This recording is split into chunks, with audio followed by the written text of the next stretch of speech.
Bonjour, bonsoir, ça fait longtemps qu'on s'était pas vu dans un petit vlog.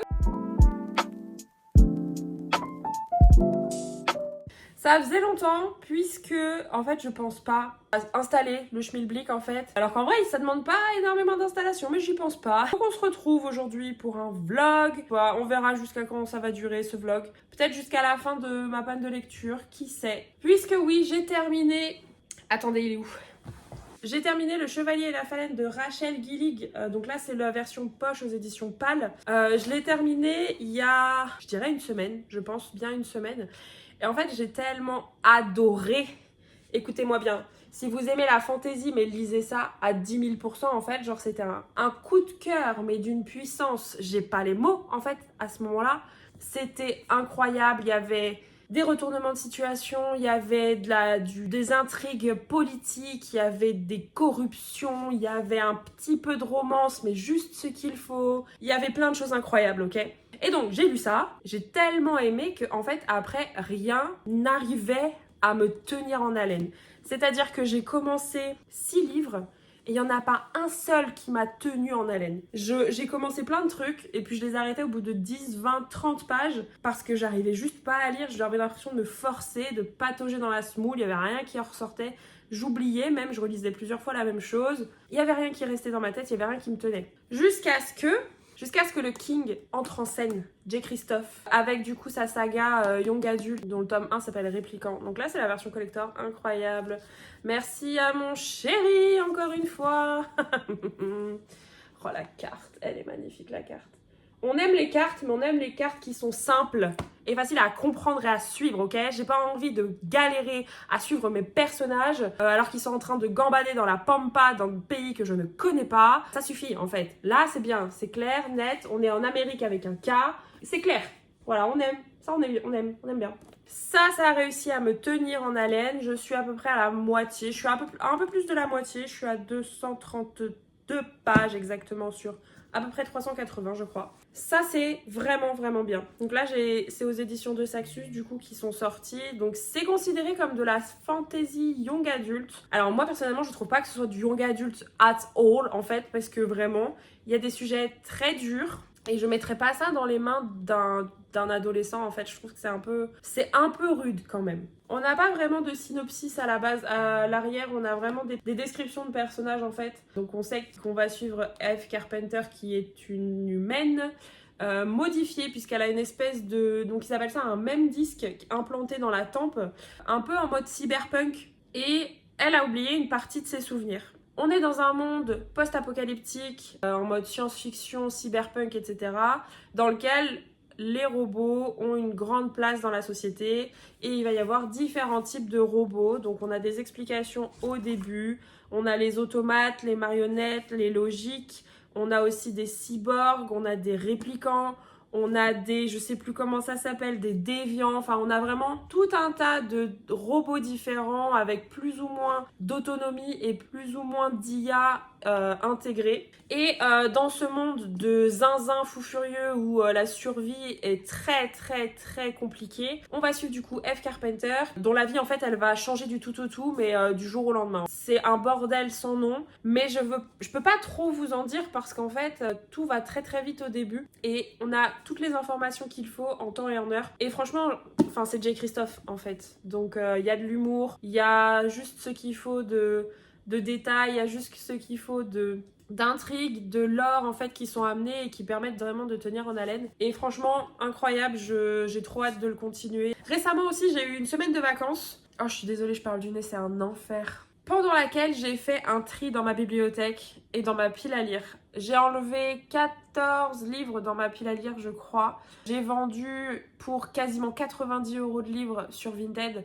J'ai fait un gros tri. Attendez, genre il y a des trous là, qu'il n'y avait pas avant. Là, j'ai rempli les trous avec mes achats récents. Mais à la base, du coup, tout là, c'est pareil. Il y a un gros trou.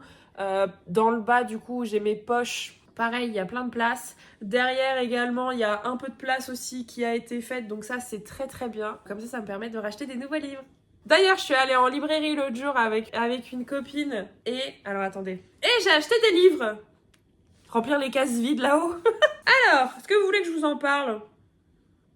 Ouais. On va commencer avec un gros bébé, donc Anatomy of an Obsession de Orlan Grey aux éditions Adonia. Si je dis pas de conneries, ça m'arrive. C'est ça, Adonia, c'est les labels dark romance des éditions Addictive. Orlan Grey, c'est une autrice française qui a été publiée là depuis 2024, qui a publié des romantésies, et en fait je me suis jamais mis dedans. Et en fait celui-ci, il me tentait bien parce que la dark romance c'est pas forcément mon genre préféré, mais quand c'est bien fait, quand c'est pas trop cliché, franchement ça me dérange pas. Et là, ça a l'air plutôt sympathique. De ce que j'ai compris, on a notre personnage féminin qui s'appelle Nana Darmon. Ses parents sont morts et du coup, elle est en études de criminologie. En fait, il y a un professeur qui va être retrouvé mort. Du coup, elle décide de traquer un petit peu le criminel, quoi. Ah oui, et en plus, du coup, de traquer un criminel, elle se fait traquer par un stalker. N'en dites pas plus, ça me fait marrer, en fait. Je sais pas pourquoi. Genre, elle se fait stalker et elle va stalker quelqu'un. Mais oui, j'achète en fait. Et j'aime bien les éditions addictives, etc. Puisqu'en fait, c'est assez espacé, il y a de l'air libre en fait, on peut respirer entre ces pages. Et franchement, j'aime bien le format. Et du coup, je voulais tester Orlan Grey puisque je la suis depuis longtemps sur les réseaux sociaux et j'aime bien ce qu'elle fait, j'aime bien ce qu'elle propose. Et en fait, à chaque fois, ça me donne envie quand elle fait des vidéos promotionnelles de ses livres. Et donc là, je me suis dit, allez, je pars. C'est un one-shot et ça part quoi. Ensuite, j'ai acheté, on est allé à Cultura, hein, je précise. J'ai acheté donc King of Wrath de Anna Wong et donc c'est l'édition, c'est la VO. Puisque je ne savais pas, mais à Cultura, il y a un petit rayon VO. Franchement, c'est pas dégueu. Anna Wong, du coup, c'est celle qui a fait la saga Twisted machin là. J'ai lu le 1 et le 2, j'avais beaucoup aimé. Et donc là, c'est sa nouvelle saga. Oui, j'ai pas fini l'autre, mais c'est pas grave, on s'en fiche finalement parce que un tome égale un couple. Et en fait, en anglais, Anna Wong, ça se lit vraiment plutôt pas mal. Et en plus, celui-là, il est plutôt floppy pour un livre en VO, donc j'ai bien aimé. Je sais absolument pas de quoi ça parle. C'est une romance, c'est un CEO, c'est un billionaire et qui voulait pas se marier. Il va finir par devoir se marier, j'imagine, blablabla. En gros, c'est du fake dating. Lui, c'est un CEO arrogant et mystérieux et hyper grognon. Et elle, apparemment, elle est plutôt mimi et c'est la fille de son nouvel ennemi, de son rival ou je sais pas quoi. Enfin bref, c'est que des choses qu'on aime bien dans la romance et c'est toujours bien écrit finalement. Ça reste de la romance, mais c'est toujours bien écrit. Ensuite, j'ai acheté le tome 3 de ma saga un peu chouchou finalement parce que je les aime bien. Hein. Eux, je les ai suivis alors que c'était absolument pas prévu. J'ai acheté le tome 1, c'était pas prévu. Et puis j'ai acheté le tome 2, c'était pas prévu. Et puis là, j'ai vu le tome 3, je me suis dit, allez, tu viens avec moi, mon petit pote. Et il est beaucoup plus épais. Il est épais le truc. Ça dure combien de pages? 660 pages de romance.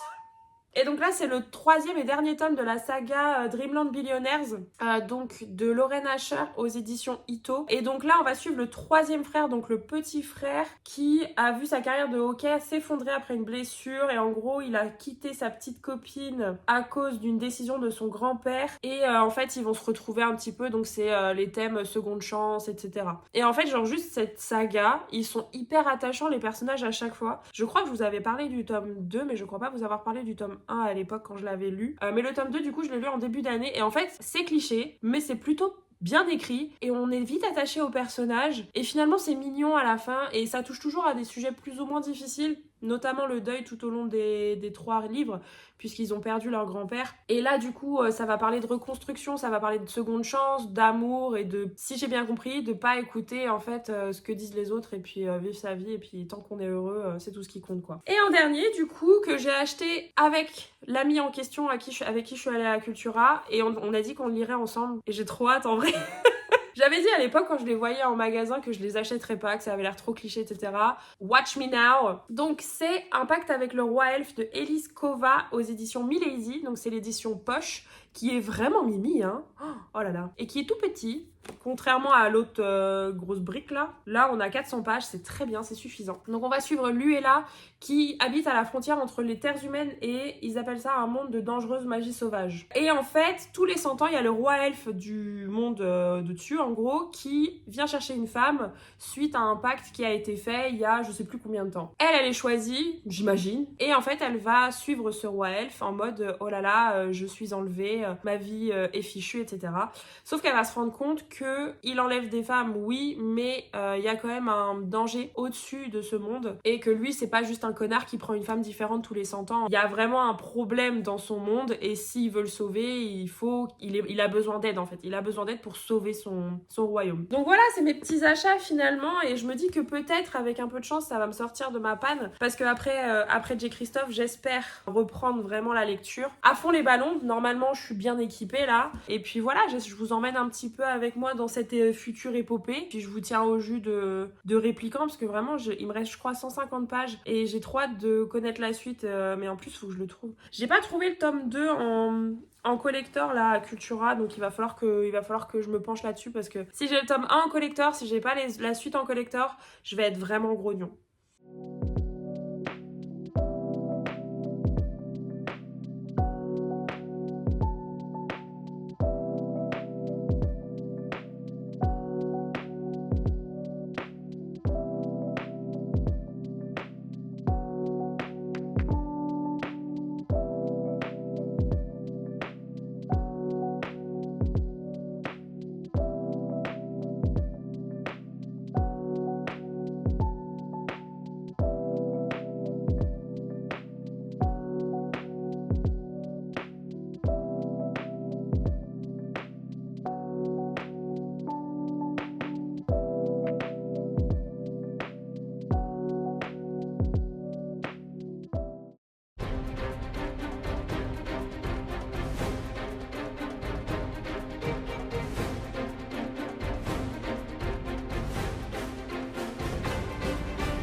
Ah, c'est affreux. On est 2-3 jours après, je sais plus. Et j'ai terminé du coup Répliquant de J. Christophe aux éditions de Saxus. Je lui ai mis la belle note de 4 sur 5. La dernière chose dont je vous ai parlé par rapport à ce livre, c'était l'univers qui était vachement riche, etc. et qui était vachement intéressant à suivre. Je pensais avoir plus de mal que ça à le terminer puisque vraiment le début il est un peu laborieux avec toutes les nouvelles informations, etc. C'est super compliqué de s'y retrouver, de faire le point, quand il parle d'autre chose, de suivre, etc. Au début c'est assez compliqué de se mettre dedans. Mais une fois qu'on est dedans par contre, c'est hyper riche, c'est hyper profond, c'est hyper intéressant, c'est novateur. Alors après, je lis pas énormément de science-fiction, mais je sais quand même que dès que ça parle de robots, etc. et d'intelligence artificielle, c'est toujours un petit peu compliqué et j'ai l'impression que c'est un peu toujours la même chose, genre l'intelligence artificielle va finir par devenir méchante, etc. Là, c'est pas le cas en fait. Là, l'intelligence artificielle, du coup, elle va finir par se prendre pour un humain, mais un humain qui joue à Dieu. C'est hyper intéressant, c'est hyper profond. Vraiment, le dernier quart, on peut pas lâcher le livre en fait. Le dernier quart, j'étais à fond les ballons, je pouvais pas m'arrêter, je voulais absolument savoir ce qui allait se passer parce qu'il y avait révélation sur révélation, il y avait dinguerie sur dinguerie. Moi j'en pouvais plus, je me demandais quand est-ce que ça allait se terminer et vraiment jusqu'à la fin, je pense que d'ailleurs j'ai mis les images de moi qui découvre les dernières lignes, mais vraiment jusqu'à la fin, j'étais en mode mais c'est quoi ce bazar? En fait j'ai remis toute ma lecture en question et j'ai remis toute ma lecture sous un nouveau jour et j'étais en mode genre ah bâtard. Je m'attendais à ce qu'il y ait une fin où vraiment où on se dise oulala, quelle singerie tout ça, parce que ça reste du J. Christophe. À chaque fois à la fin, on se prend une claque magistrale et on se demande ce qu'on fait là en fait. Et du coup, je m'attendais à ça. Sauf qu'en fait, il y a eu une surenchère de révélations où vraiment au début, je me disais genre haha, je m'y attendais celle-là. Et puis d'un coup, il me sort une autre dingue et j'étais en mode ah bah ok, pardon. Donc je lui ai mis 4 sur 5 parce que le début il était laborieux, trop laborieux je trouve, pour quelque chose qui est considéré comme du young adulte en plus. Pas du tout, absolument pas. C'est trop laborieux, mais ensuite une fois qu'on est dedans, franchement on est bien. C'est comme la mer en Bretagne. Une fois qu'on est dedans, elle est bonne.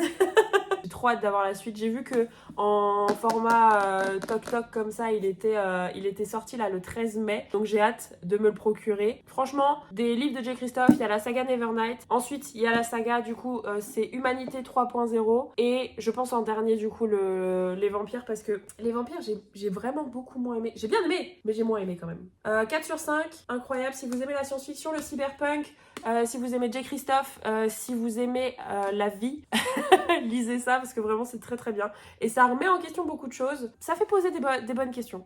J'aime bien. J'ai enchaîné ce midi. Il est où ? Ce midi, du coup, j'avais pris dans ma petite pochette, j'avais pris ma prochaine lecture, donc Final Offer de Lauren Asher, donc le tome 3, que je vous ai présenté d'ailleurs en fait, puisque je viens de l'acheter, de Lauren Asher, donc aux éditions Ito, donc BMR Poche. Parce qu'en fait, j'avais besoin de quelque chose d'un peu plus light quand même, parce que ça fait poser des questions, J. Christophe, mais à un moment donné, moi je lis pour le plaisir, hein, faut pas se faire du mal comme ça sans arrêt. Ça, je sais que je m'embarque dans un truc que je vais aimer, puisque j'ai aimé le tome 1 et le tome 2, les deux je leur ai donné 4 sur 5, je les regarde mais ils vont pas me répondre. Donc je sais que je m'engage dans un truc que je vais apprécier en fait. Donc par contre c'est un beau bébé, hein. Je sais pas ce qu'ils vont raconter dans autant de pages. Je l'ai commencé et j'avais pas pris de marque-page donc j'ai pris un morceau de mouchoir. Voilà. Je prends lequel? Putain j'en ai perdu un. Ouais voilà, voilà. Un vrai marque-page. Donc j'ai commencé ça, je vous tiens au jus. Je sais pas quand est-ce que va s'arrêter ce vlog. Je pense que je vais essayer de faire genre à peu près une semaine. En tout cas j'ai commencé ça, j'ai lu 2 chapitres et j'aime déjà. En fait ça me fait du bien de retourner dans cette saga parce que c'est vraiment une saga chouchou où je sais que je vais passer un bon moment avec des millionnaires un peu greux. Callan il va finir par changer, il va avoir son happy ending un petit peu et puis voilà on est content quoi finalement. Allez je vous tiens au jus. Tchuss.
Je me rends compte que j'étais à fond dans ma lecture et en fait je vous ai pas du tout fait d'update. J'ai lu, je suis déjà aux 3/4 je pense. Je suis à la page 485 sur 660 à peu près. Donc en fait ouais j'ai continué mais je vous ai pas tenu au jus quoi. J'étais à fond les ballons en fait, je suis à fond, j'ai trop envie de continuer là encore. Si je le finis pas aujourd'hui, je pense que je le finis demain. Mais vraiment genre j'aime trop l'histoire. En fait j'aime trop cet univers, j'aime trop l'écriture de Lauren Asher. J'aime trop. Je sais pas pourquoi en plus parce que ça n'a rien d'exceptionnel. Ça, franchement ça sort pas forcément trop du lot mais je sais pas. J'ai un petit affect pour ces personnages. Donc dans ce 3e tome on va suivre le petit frère donc Callahan Cain qui fait pas vraiment partie de l'entreprise des Cain en fait contrairement aux autres. En fait lui il travaille pas, il veut pas travailler avec les Cain, il veut pas travailler pour Dreamland etc. Et en fait il a pas vraiment de but dans sa vie et c'est un petit peu sa plus grande déception en fait. Quand il était jeune il était hockeyeur professionnel mais suite à une blessure du coup il a dû arrêter. Suite à ça il est tombé dans l'alcool et il a eu beau essayer de s'en sortir, il a eu beau essayer de se libérer en fait de ce fardeau là et de trouver un but à sa vie et un sens en fait finalement à sa vie quand il se comparait à ses grands frères que finalement il a toujours galéré Callahan. En second personnage on va avoir Alana. Alana du coup c'est la fille de la cuisinière du grand-père de Callahan quand il était dans sa maison secondaire. Vous me suivez ? Et en fait, Cal, il passait tous ses étés dans cette maison-là, cette maison de campagne un petit peu. Et en fait, c'était sa meilleure amie Alana quand il était jeune. Et il y a eu un été où ils étaient adolescents, je sais plus quel âge exactement, une vingtaine d'années. Ils ont décidé d'essayer de sortir ensemble, ça a super bien marché. Sauf que du jour au lendemain, Cal, il est parti à cause de ses problèmes d'alcool en fait. Alana, elle a essayé de l'aider, mais malheureusement, c'était compliqué. C'est très compliqué d'aider quelqu'un qui est alcoolique. Et donc en fait ils se sont séparés en de très mauvais termes. Aucun des deux s'est vraiment remis de cette rupture-là. Et donc on va vraiment avoir la trop seconde chance dans celui-ci. Je fais que le regarder, je suis désolée, il est super beau comme livre. Donc on va avoir la trop seconde chance. Et donc dans chacun des tomes, en fait, les frères vont devoir faire quelque chose pour mériter l'héritage du grand-père qui est décédé. Et donc là, dans celui-ci, donc Cal va devoir vendre la maison de campagne après avoir passé au moins 120 jours dedans. Sauf qu'en fait, ce qu'il ne sait pas, c'est que Alana, elle habite déjà dedans, en fait, puisque du coup, elle a hérité de cette maison du grand-père. Donc ils vont devoir habiter ensemble, proximité forcée. Ils vont devoir habiter ensemble dans cette maison avant que Cal la vende, sauf que Cal, il lui dit pas à Alana qu'il doit vendre la maison pour toucher l'héritage et pour que du coup les trois frères ils aient la majorité des parts de l'entreprise en fait. Ce qui est un peu dommage avec ce livre, même si j'adore, hein, c'est que Cal il a beaucoup de secrets et il a beaucoup de mal à se confier, alors que Alana elle est prête à presque tout pardonner à partir du moment où il arrête de boire. Mais en fait il lui cache énormément de choses, du coup c'est compliqué de le suivre Cal, parce que vraiment j'ai du mal à accepter ses mensonges et ses cachotteries, et j'ai du mal moi aussi à lui pardonner en fait. Quand je vois Alana en face qui est vraiment prête à tout pour lui, etc., je me dis fais un effort quoi. En plus de ça, Alana elle a dû adopter la fille de sa sœur qui est du coup une camée, donc elle doit en plus s'occuper d'une petite fille de 5-6 ans là qui adore en plus Cal, ils sont trop mignons ensemble, mais du coup elle doit s'occuper de cette fille là, donc elle peut pas se permettre en fait de pardonner tout et n'importe quoi à Cal parce qu'il est alcoolique quoi. Donc il y a des scènes qui sont assez compliquées à suivre. Enfin, moi je sais que j'ai du mal avec l'alcoolisme, et j'avoue que du coup quand il se cache pour boire de la vodka, je suis un peu en mode genre frère tu fais pitié quoi. Surtout quand il a tous ses proches qui sont là pour lui et qui essayent vraiment de l'aider, etc. Je me dis genre vas-y frère fais un effort en fait. Et en fait ça dure trop longtemps. Là j'avoue il est encore, donc là il est en mode oui je vais faire une cure de désintox nanani nanana. Bah vas-y fais-le en fait. T'attends quoi? T'as plus de 30 ans et ça fait plus de 10 ans que t'es alcoolique. Enfin, fais quelque chose quoi. Enfin, à un moment donné, attends pas que les autres le fassent pour toi quoi. Donc Cal, même s'il est adorable en dehors de ça, j'ai du mal avec lui, j'ai du mal avec son côté alcoolique et autodestructeur en fait, qui revient sans cesse. Alors oui, t'as besoin d'avoir un but dans ta vie, oui, ta carrière de hockeyeur, elle a été avortée parce qu'effectivement t'as eu une blessure, oui, t'as dû quitter Alana parce que tu pensais qu'elle serait mieux sans toi, et t'as fait plein de mauvais choix dans ta vie, mais en fait il est pas trop tard. Alana, elle a beau lui redire sans arrêt qu'elle est prête à lui pardonner tout ce qu'il a fait à partir du moment où il se soigne et où il arrête de boire, j'ai l'impression que ça lui suffit toujours pas. Et vas-y, il te reste 150 pages pour faire une cure de désintox et pour arrêter de boire, faire un effort quoi. Et puis elle aussi, elle a ses rêves, elle a ses rêves d'ouvrir une pâtisserie, etc. Mais sauf que du coup, elle a une enfant et elle vit avec une enfant toute seule. Ça coûte beaucoup d'argent, donc pareil, elle met ses rêves de côté, etc. Elle a tout mis de côté pour sa fille. Et lui, il arrive un peu, il lui promet un petit peu monts et merveilles. Et en fait, j'ai peur de la déception qu'elle va ressentir quand il va lui dire qu'il doit vendre la maison pour l'héritage et pas juste parce qu'il en a envie en fait. Donc il y a encore beaucoup de déceptions à venir là je pense. C'est vraiment genre là ils sont heureux amoureux, mais je sais qu'il y a encore beaucoup de révélations là qui doivent arriver et beaucoup de tristesse. j'ai pas du tout.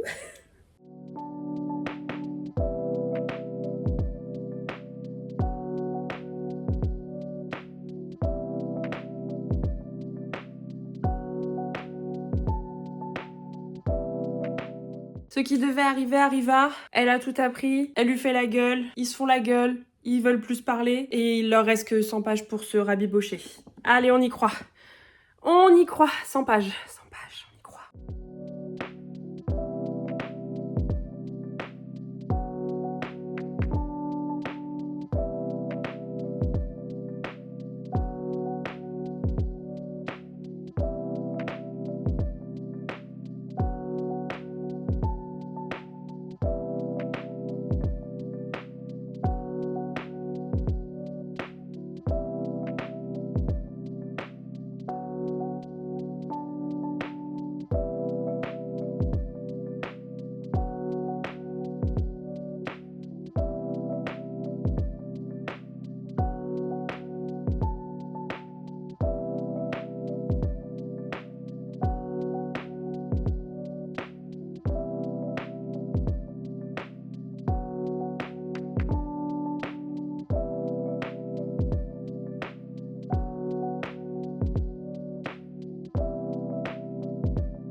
J'ai terminé le beau bébé, ça y est, on est...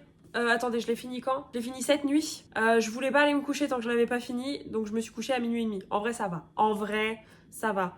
J'ai lu à peu près l'équivalent de 220 pages hier. Je l'ai un peu rush. On va pas se mentir. Je lui ai donné la note finale de 4 sur 5. En vrai, je pense que j'ai été un petit peu généreuse. Et parce que j'ai voulu faire dans la même vibe que le premier et le deuxième tome, où j'avais mis 4 sur 5 aussi. Parce qu'en vrai, avec un peu de recul et du sommeil, je sais pas si je mettrais vraiment 4 sur 5.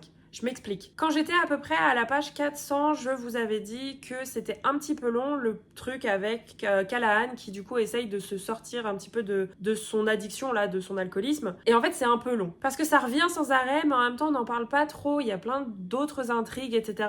Et des fois, même, on oublie qu'il est alcoolique, en fait. Vers la page 500, il nous dit « Oui, je vais aller en désintox pour toi, je vais faire l'effort, nanani nanana. » Et en vrai, il y va. Sauf que la cure de désintox, elle dure genre 20 pages max. C'est censé être genre l'intrigue principale.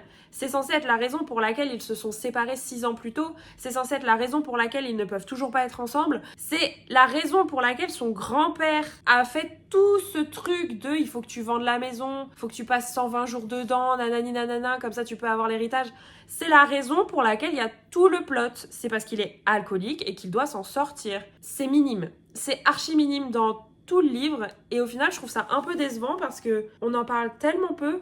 Il y a des moments où il va être là genre oh, je vais aller boire de la vodka pour oublier tout ça, pour que ça soit plus facile à passer, pour nanani nanana. C'est hyper secondaire je trouve, alors que vraiment c'est censé être l'intrigue principale. C'est le fait qu'il se sorte de son alcoolisme en fait, puisque voilà, Callahan il est alcoolique depuis plus de 10 ans, donc oui il a fait 2 cures de désintox déjà, ça n'a pas fonctionné, donc oui il est temps de faire quelque chose en fait. Alana elle le pousse sans vraiment le pousser, en gros elle lui dit si tu veux qu'on se remette ensemble faut que tu te soignes, et elle a pas tort, et c'est une bonne manière de faire. Plutôt que de le forcer à faire une cure de désintox juste pour être avec, elle lui dit si toi tu fais l'effort pour toi-même de faire une cure de désintox et de te soigner, bah on peut être ensemble en fait. Et même si la décision elle lui revient et que c'est lui à la fin qui la prend, bah j'ai trouvé ça un petit peu bâclé en fait, ce truc de je pars en désintox 20 pages. Alors oui, c'est censé durer 1 mois. J'espérais qu'on en parle un peu plus et qu'on passe un peu plus de temps là-dessus, à quel point c'est dur de se sevrer d'une addiction, etc.